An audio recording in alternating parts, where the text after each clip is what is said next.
不惜代价还击。轩辕帝国是我的底牌，居然也出事了，到处都在招揽人手，练个接入机，可是。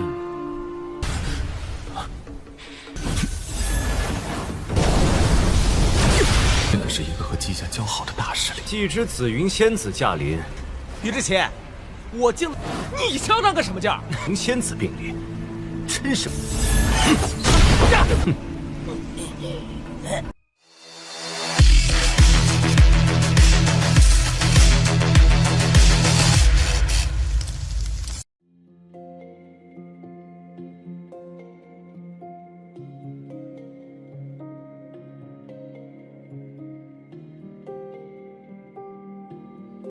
……Halo semuanya, selamat datang di Ruang Sinema. Bagaimana kabar kalian semua? Semoga selalu sehat dan baik-baik saja. Sesuai jadwal, jadi pada hari ini kita akan kembali melanjutkan series Donghua Martial Master episode terbaru, yang mana ini adalah episode yang ke-634-nya. Bagi yang mau bergabung dengan series ini, kita sudah sediakan playlistnya. Jadi kalian bisa mudah mencari di mana episode awal dari series ini. Sebelum kita mulai episode terbarunya, kita akan melihat dulu apa saja yang telah terjadi pada episode sebelumnya, tepatnya pada episode 633. Kemarin, Sangguan Siar tidak pernah menduga kelompok Jalan Langit begitu berani bertindak, padahal ia sudah turun tangan kemari. Namun mereka tidak berhenti melakukan penyerangan. Ia pun meminta pasukannya untuk pergi bersama Ansu, demi bisa mencari keberadaan dari kelompok Jalan Langit. Sementara Long Fo diminta untuk mencari keberadaan dari Hong Yan. Sesaat kemudian Feng Xiaoyu tiba. Ia meminta Sangguan Siar untuk menghentikan olah penegak hukum dalam menyerang cabang-cabangnya. Tapi semua ini tak bisa Sangguan Siar lakukan, sebab takutnya hubungan mereka diketahui. Sangguan Siar berusaha untuk menenangkan Feng Xiaoyu.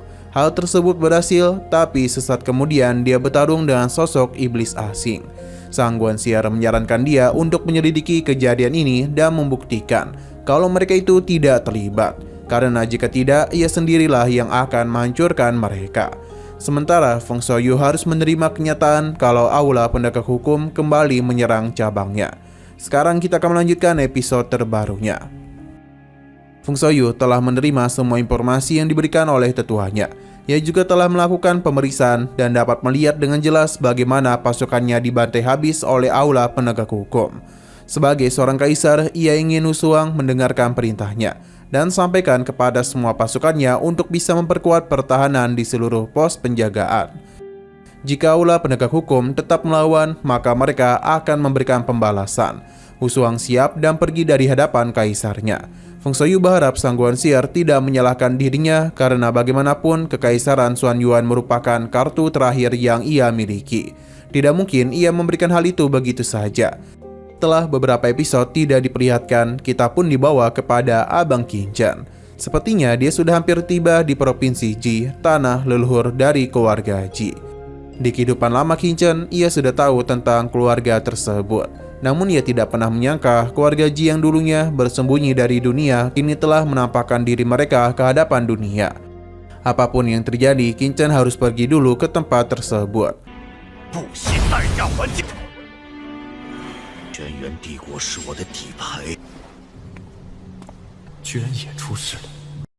Perjalanan pun kembali dia lakukan.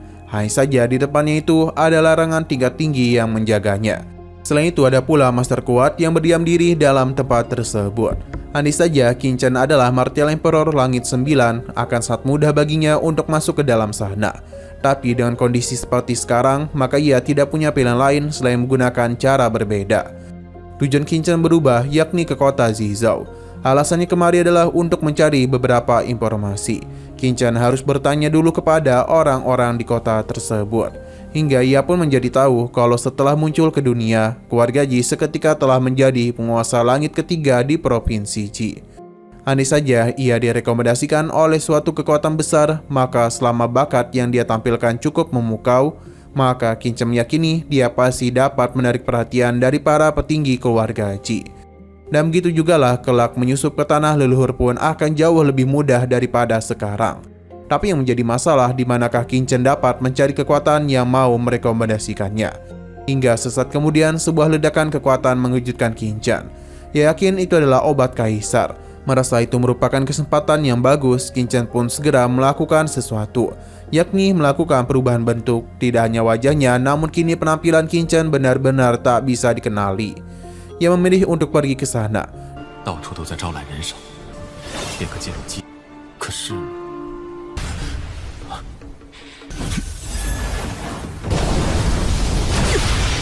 Namun Qin-Chen segera dihentikan oleh seseorang yang menanyakan asal-usulnya.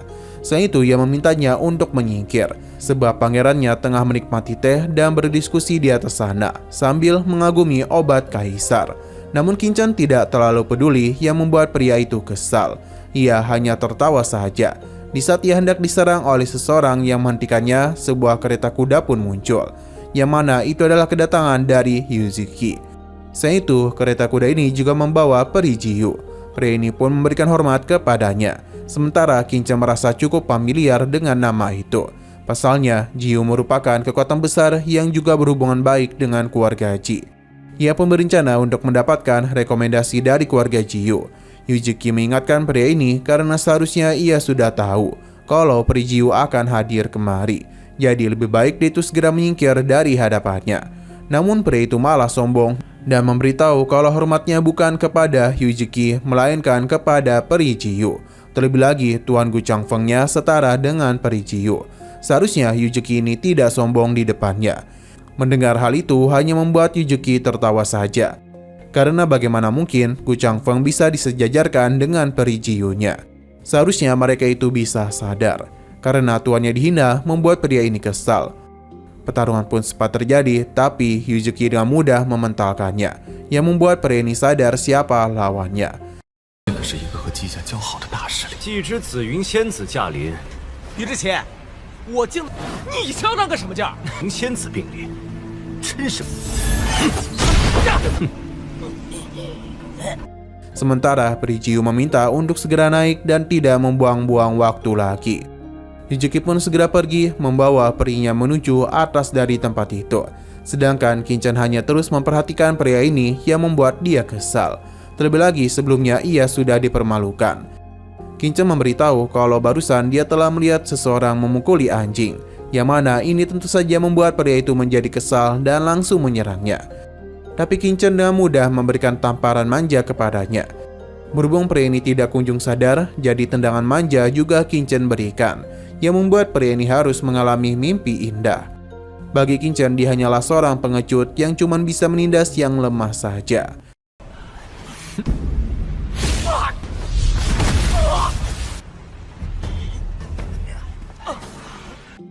Nah, sayang sekali lagi seru-serunya, episodenya harus bersambung dulu. Namun sebelum kita akhiri, seperti biasa kita akan melihat preview bagian selanjutnya. Terlihat kalau Qin-Chen telah membuka penyamarannya dan tengah minum teh bersama seorang pria. Ia juga memberitahu kalau tidak lagi memiliki kesempatan untuk menjadi Martial Emperor 9 Langit. Hal ini tentu saja mengejutkan mereka. Nah, perasaan yang begitu sedih, Qin-Chen pun berdiri dari tempat duduknya. Seakan-akan dunia sudah berakhir di matanya. Melihat tingkah laku Qin-Chen membuat pria ini mengkhawatirkan kondisinya. Apalagi Qin-Chen tak berbicara lagi. 在五元跨入9天。 Oke, sekian dulu pada video kali ini. Untuk video selanjutnya akan segera hadir. Jadi bagi kalian yang mengikuti series ini, langsung saja klik subscribe dan aktifkan loncengnya. Terima kasih yang sudah menonton video sampai habis. Jika kalian suka pada video ini, klik like dan share ke teman-teman kalian tentang channel ini. Dan ditunggu aja kelanjutannya. Oke, sampai jumpa di video selanjutnya.